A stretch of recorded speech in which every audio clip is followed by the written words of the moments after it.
सुंदरी के स्थान पर जल क्यों चढ़ाया जाता है? क्योंकि भगवान शंकर की सबसे छोटी लड़की जो है वो अशोक सुंदरी है, और ये जो छोटी लड़की है अशोक सुंदरी, ये नारी को अखंड सौभाग्यता का वर प्रदान करती है। कौन सी नारी को, किस नारी को अखंड सौभाग्यता देती है?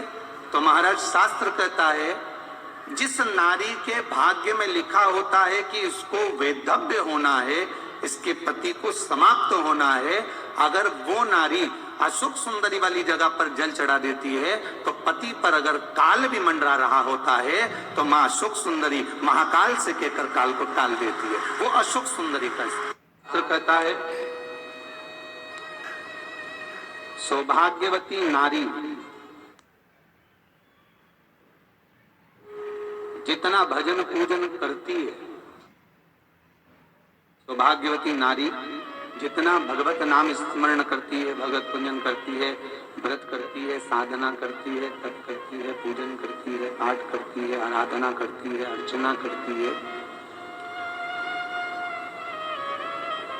उस सौभाग्यवती नारी का किया हुआ दान, पुण्य, धर्म, भजन, कीर्तन, स्मरण, सेवा, चाकरी उसके पति के भी काम आती है और उसके पुत्र और पुत्री के भी काम आती है। एक सौभाग्यवती नारी के द्वारा किया, आवाज पकड़ रहा है,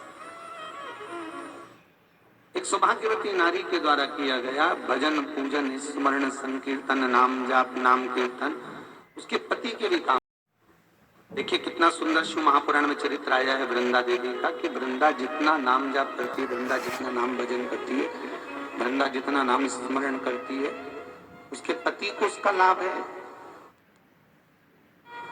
मर के व्रत का अगर आप विधान देखेंगे, और हम तो कहते हैं केवल 16 सोमवार से मतलब मत रखो। आप माताएं अगर एकादशी का व्रत कर रही है, सोमवार का कर रही है, मंगलवार का कर रही है, बुधवार का करे, गुरुवार का करे, चतुर्थी का करे, तीज का करे, छठ का करे, आप जो भी व्रत करते हैं उस व्रत का विधान स्कंद पुराण में लिखा हुआ है। और स्कंद पुराण में क्या वर्णन लिखते हैं कि नारी जब सौभाग्यवती हो जाती है, लड़की की जब शादी हो जाती है और वो अपने पति के घर में जब रह रही होती है, पति के संग रह रही होती है, तो पति के घर में रहकर जितना भजन पूजन करती है, जितना स्मरण करती है, वो उसके द्वारा किया गया भजन, पूजन, व्रत, आराधना, उद्यापन, चाकरी, दर्शन, इस सब का फल उसके पति के खाते में भी जाता है और उसके पुत्र और पुत्री के भी खाते में जाता है।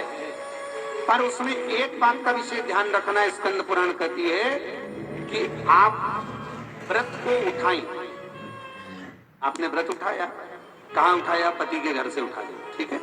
आपने व्रत उठाया सोमवार का, 16 सोमवार का, पशुपतिनाथ का, या गुरुवार का, या मंगलवार का, या बुधवार का, जो भी व्रत आपने उठाया वो पति के घर से उठाया। अब आपका फर्ज क्या है कि व्रत आप अगर कर रही हो तो पति के घर का ही अन्न, पति के घर का ही जल,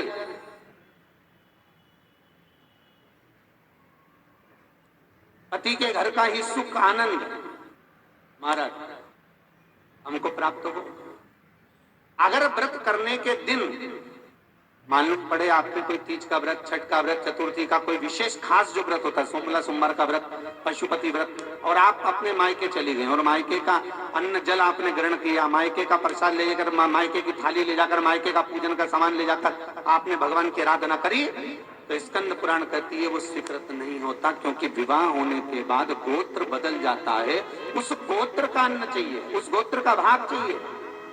लगने लगे कि हाँ बहुत कष्ट है, कर्जा भी बढ़ गया, तकलीफें भी बढ़ गई, बहुत दुख भी बढ़ रहा है, कहीं परिवार सही नहीं चल रहा है, तो प्रयास करते रहा करो। हफ्ते में एक बार एक चावल का दाना जल के पात्र में डाल लिया, एक काली मिर्च जल के पात्र में डाल ली, और उस जल को ले गए, थोड़ा सा चंदन का छींटा डाल दिया, ले जाकर शिव जी को समर्पित कर दिया।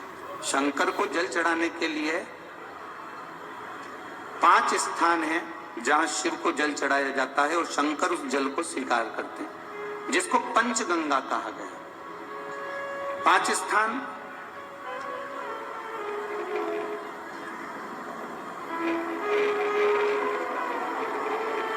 अच्छे से समझ लीजिएगा, जब भी शिव मंदिर में जाएं तो ये 5 स्थान शिव को जल चढ़ाने के लिए।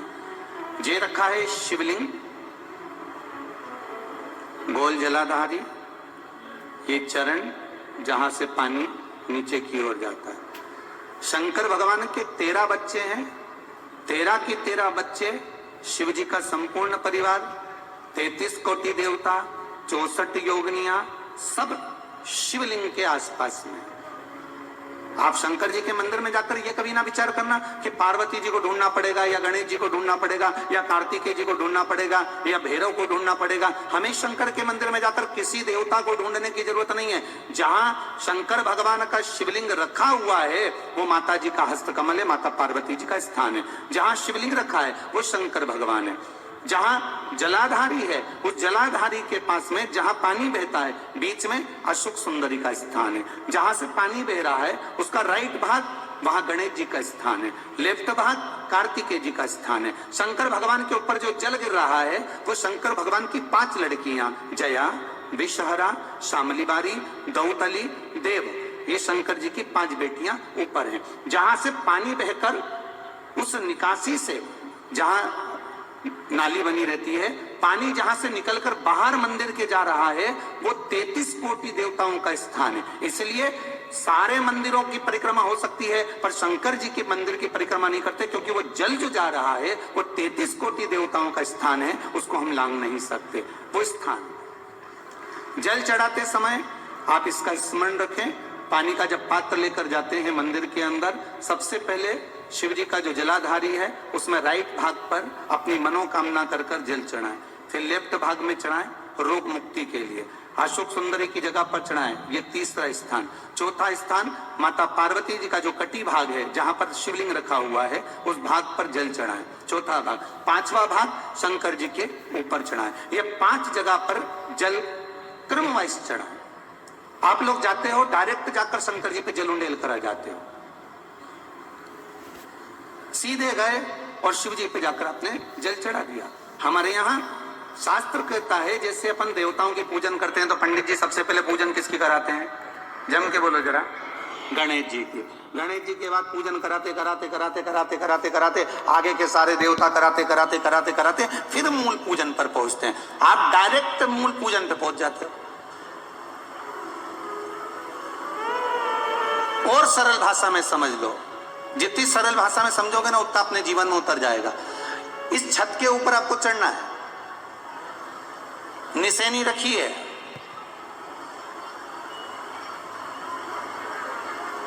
पाए लगे हुए हैं, आप कैसे चढ़ोगे?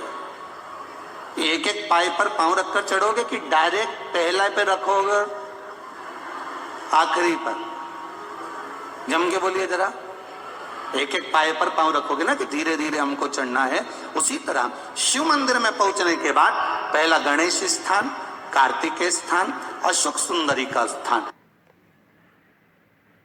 श्री शिवाय नमस्तुभ्यम। दोस्तों, आपको मेरा ये वीडियो कैसा लगा? कृपया लाइक, शेयर और चैनल को सब्सक्राइब जरूर करें। नमस्कार।